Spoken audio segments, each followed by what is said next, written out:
এরপর থেকে ও বদলে যেতে শুরু করলো। সারাদিন ফোনে কথা বলতো, 2 দিন পর পর নতুন বউয়ের কাছে চলে যেত।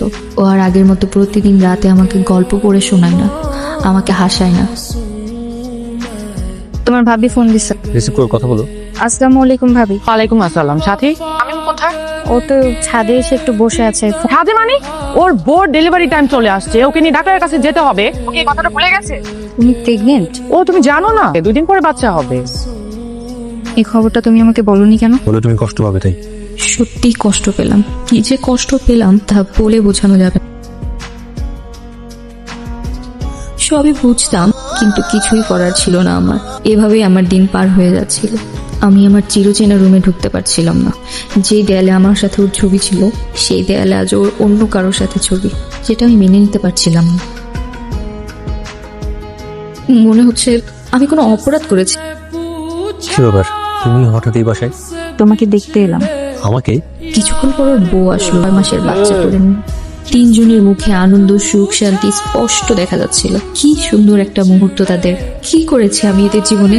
এখানে কি আছে আমার? 1-2 দিনের মধ্যে একটু বাসা আসতে পারবে? হ্যাঁ যাবো। আমি তো এখন তোমার জীবনে শুধুই একটা বোঝা। তোমার জীবনে তো আমার কোনো মূল্যায়নই নেই, আমার দিকে তোমার কোনো খেয়ালই নেই।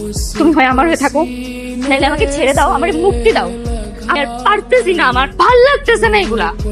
আমি তো মানুষ নাকি? হ্যাঁ, আমার কি জীবন বলে কিছু নেই, আমার মন বলে কিছু নেই? তা মানুষ কিভাবে এভাবে বাঁচতে পারে তুমি বলো আমাকে?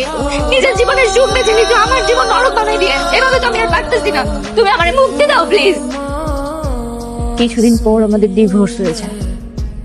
বাবা মা ছাড়া আর সবাই আমাকে দোষ দিচ্ছে। ডিভোর্সের পর কখনো দেখা করেনি? না, আর কখনো দেখা করার ইচ্ছা হয়, ইচ্ছা করেই দেখা করিনি। আঙ্কেল কখনো খোঁজ নেয়নি আপনার? না, আর কোনোদিন খোঁজ নেয়নি।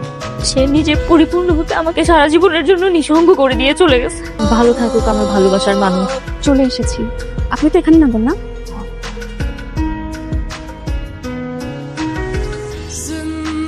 ঠিক আছে মা, তাহলে আমি আসি। আপনি ভালো থাকেন। তুমিও ভালো থাইকো। অনন্যা, বাবা, আন্টি, এটা আমার বাবা।